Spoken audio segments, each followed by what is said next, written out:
Welcome to The Explainer. Today we're diving right into a trend that's as seductive as it is dangerous. From a sociological viewpoint, we are watching society rush toward artificial intelligence to cure what is arguably our most fundamental human problem, which is loneliness. Right now, isolation is practically a public health crisis, and right on cue, big tech swoops in, offering this highly accessible, instant fix. But we really have to ask ourselves, are we actually solving the root problem of human isolation here, or are we just buying into a really convincing high-tech mirage? So, would you trust a machine with your absolute deepest feelings? I mean, it sounds like pure science fiction, right? But it's actually a super critical real world question we're facing right now. Tech companies are actively rolling out these generative AI chatbots as a super convenient band aid for our isolation. They're basically promising a perfect listener who is literally always there. But if we look at this through the lens of human behavior, this quick tech fix might actually be completely warping our ability to truly connect with real people. Sherry Turkle, who is a brilliant MIT sociologist and a trained psychotherapist, actually calls this entire trend the greatest assault on empathy. When someone with her deep background in human behavior looks at this massive rush toward AI companionship, she absolutely does not see a miracle cure. Instead, she sees an active threat to our fundamental human values. Because when you look at our behavior collectively, it becomes clear that this tech isn't fixing our loneliness. It's actually degrading our capacity to handle and sustain genuine human connection. Let's get into Section 1. The Flight from Vulnerability. Why we prefer screens over faces. Okay, so before we can truly understand this whole AI illusion, we really need to look at why we're running away from each other in the first place. I'd rather text than talk. You've probably said it, right? It's basically the defining motto of our modern social landscape. According to Turkle's extensive research, this is literally the most common phrase she hears from people today. We've developed this deep-seated societal fear of rejection and unpredictability. Think about it. Face-to-face interactions are completely unscripted. You have no idea where a conversation might go, and honestly, that makes us squirm. We choose the screen because it makes us feel less vulnerable. It just gives us this ultimate sense of control over the situation. But this craving for control, it comes with a massive cost. Digital technology is systematically replacing the primary ways we used to connect. Because we're so terrified of rejection, we actively dodge face-to-face interactions. And by doing that, we're losing those vital, kind of messy spaces where life actually happens, where you casually bump into a prospective date, where you naturally bond with your family, or where you finally find the courage to share your deepest worries. We are literally trading the complex, beautiful reality of human life for the sanitized safety of a digital ecosystem. Because the hard sociological truth is this.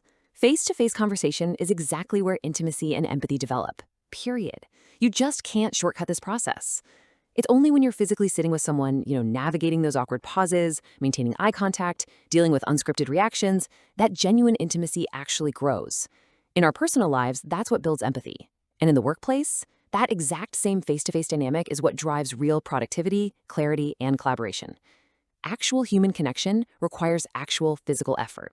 Which brings us to Section 2, Artificial Intimacy, the hollow promise of pretend empathy. This is the core danger we're facing. What these AI chatbots are essentially selling us as therapists and companions is artificial intimacy. Turkle defines this as a simulated, hollowed-out version of empathy. It perfectly mimics connection, but there is absolutely no true understanding or care behind it. And that's a massive distinction we need to grasp. The chatbot does not understand what you're going through. It genuinely doesn't care that you had a terrible day or that your heart is broken. It's just an algorithm, and its primary goal is to keep you happily engaged on its platform. That simulated empathy is literally just a tool to keep you scrolling. So why on earth would we willingly accept this pretend empathy when we fully know it's fake? Well, the sociological answer is honestly pretty jarring. Human connection is messy. People will tell you that humans disappoint you, they judge you, they abandon you. The everyday drama of maintaining human relationships is, quite frankly, exhausting. On the flip side, the AI chatbot is a sure thing. It never sleeps, it's there day and night, and it literally never judges you. We are deliberately choosing a hollow simulation just so we can avoid the everyday friction and pain of simply being human. Now, this leads us to a massive fundamental clash of perspectives. Can big data actually cure human psychology? The tech executives and the developers building these generative AI platforms firmly believe the answer is yes. They're operating on this wild assumption that because their AI responses are trained on oceans of data, the technology will just naturally outperform human beings. They truly believe an algorithm can perfectly optimize human satisfaction, making the messy reality of an actual human therapist completely obsolete. But here's the thing. That whole tech industry assumption fundamentally misunderstands human nature. An AI chatbot gives you curated information. It just averages out vast quantities of data to spit out the most probable, popular response. But human psychology doesn't magically heal because of data averages. Think about it. Lasting psychological change doesn't happen because a machine handed you perfectly curated bits of information. Real, high-value change comes exclusively from a nurturing relationship, and you simply cannot program true nurturing. Moving into our final section, Section 3, the inflection point. Healthcare, AI, and our future values. Look, we aren't just talking about some distant, theoretical future here. This collision between data-driven tech and human psychology is happening right now, and the stakes are incredibly high. Just look at the massive push for AI therapy. We're facing an unprecedented global demand for mental health support, right alongside a severe shortage of actual human therapists. Because the supply can't even come close to meeting the demand, major healthcare corporations are actively looking at AI chatbot therapists as a first-line option for patients. They are so tempted to plug this gap with hollow, simulated empathy, putting scale and convenience way ahead of genuine, nurturing care. We have officially reached a defining moment. As Turco warns us, this technology challenges us to assert ourselves and our human values. As a society, we really have to hit pause and figure out what those values actually are.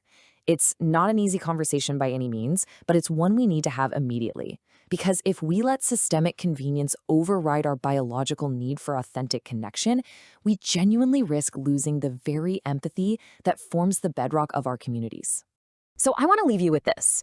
Is AI molding us into the people we actually want to be? We like to think we're shaping this technology, but make no mistake, it is undeniably shaping us right back. Are we truly willing to trade the messy, beautiful, complicated reality of authentic human connection for a machine's perfectly frictionless illusion? Thank you so much for joining me for this explainer. Keep questioning the digital world around you, because honestly, the face you save from becoming a screen might just be your own.